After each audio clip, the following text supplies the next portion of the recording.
Dias Alberto, 54 ans, adjoint au chef de pôle atelier au service du parc routier, rattaché à la direction des routes et des mobilités.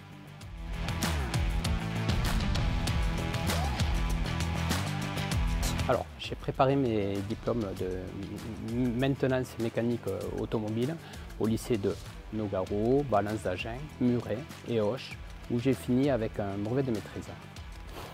En 1989, j'ai intégré la concession Fiat Alfa Romeo à Pavie, où j'ai exercé pendant 10 ans. En 1999, suite à un concours, j'ai intégré le parc à la direction départementale de l'équipement en tant que mécanicien électricien. En 2010, suite à un concours, j'ai été nommé réceptionnaire atelier, c'est l'équivalent de technicien dans le territorial. Et en 2015, l'ensemble du parc a été transféré au conseil départemental et mon poste s'est transformé en adjoint de chef de pôle.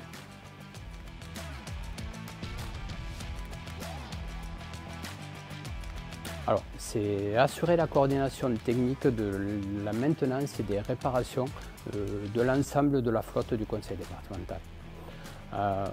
Cette maintenance, on peut la scinder en 3 grosses parties. Donc une première partie, c'est les maintenances annuelles. Maintenance annuelle, c'est le remplacement des filtres, les pièces d'usure, les fluides. On va retrouver en seconde partie la maintenance obligatoire, c'est tout ce qu'on connaît, les contrôles techniques, contrôle pollution, levage. Et la dernière partie, c'est les dépannages et les réparations. Pour pallier à toute cette maintenance, je suis entouré de 4 équipes de mécaniciens passionnés et chacun spécialisé dans leur domaine qui assurent toute cette maintenance. On va retrouver donc une première équipe qui est une équipe véhicules légers, donc c'est tous les véhicules de moins de 3,5 tonnes. Ça a une valeur de à peu près 350 véhicules. Donc eux vont s'occuper ça va du vélo, véhicules légers, les petits utilitaires et les gros fourgons. En plus de ça, ils vont s'occuper de toute cette signalisation embarquée que l'on peut voir sur les fourgons lorsqu'il y a des accidents ou lorsqu'il y a des travaux. Ils ont en charge cette maintenance aussi. Voilà. On a une seconde équipe donc, qui c'est l'équipe dépendance verte. Ils vont s'occuper de tout ce qui est tracteurs agricoles, les épareuses, les tracteurs avec des chargeurs. Voilà. Ils ont une tâche importante chaque année puisqu'ils vont vous préparer le matériel pour le fauchage qui doit être prêt pour le mois de mai. C'est là où vous voyez ce matériel le long de nos routes. Ce matériel va s'occuper principalement des accotements. Voilà. Et cela représente à peu près une centaine de véhicules. Voilà. On va retrouver ensuite l'équipe tracteur poids lourd. Voilà. Eux s'occupent de tout ce qui est camion, tout le matériel de travaux publics. Voilà. Ils ont en charge 2 opérations principales, c'est préparer le matériel pour le service hivernal, donc les saleuses, les lames, qui est d'actualité. Et pour le mois de mai aussi, préparer tout le matériel pour les enduits, voilà, que tous les Gersois aperçoivent chaque été pour l'entretien de nos routes, de nos chaussées. Ça représente aussi une centaine de véhicules.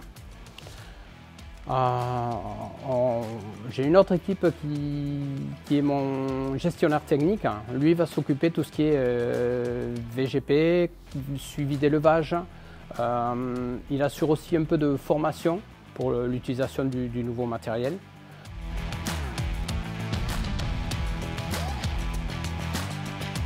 En effet, le transfert des routes nationales nous a impacté directement.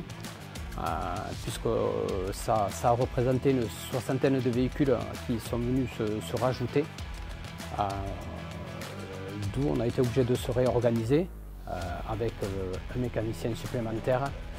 On est en train de devoir réajuster l'espace dans lequel on travaille et on est aussi en train de s'équiper avec du matériel supplémentaire pour pallier à ces véhicules que l'on va devoir gérer maintenant au quotidien.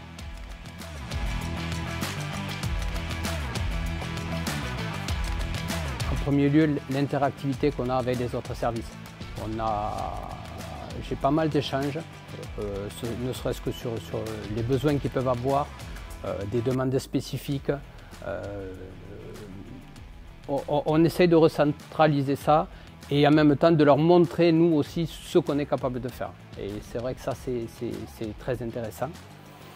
L'autre élément intéressant aussi, c'est toute cette technologie qu'on a au quotidien. On a du matériel autant qui est très âgé comme du matériel récent. Donc en effet, on a de la technologie, que ce soit des éléments, des systèmes hydrauliques, pneumatiques, électriques, électroniques. Et ça, en effet, c'est prenant, c'est très intéressant.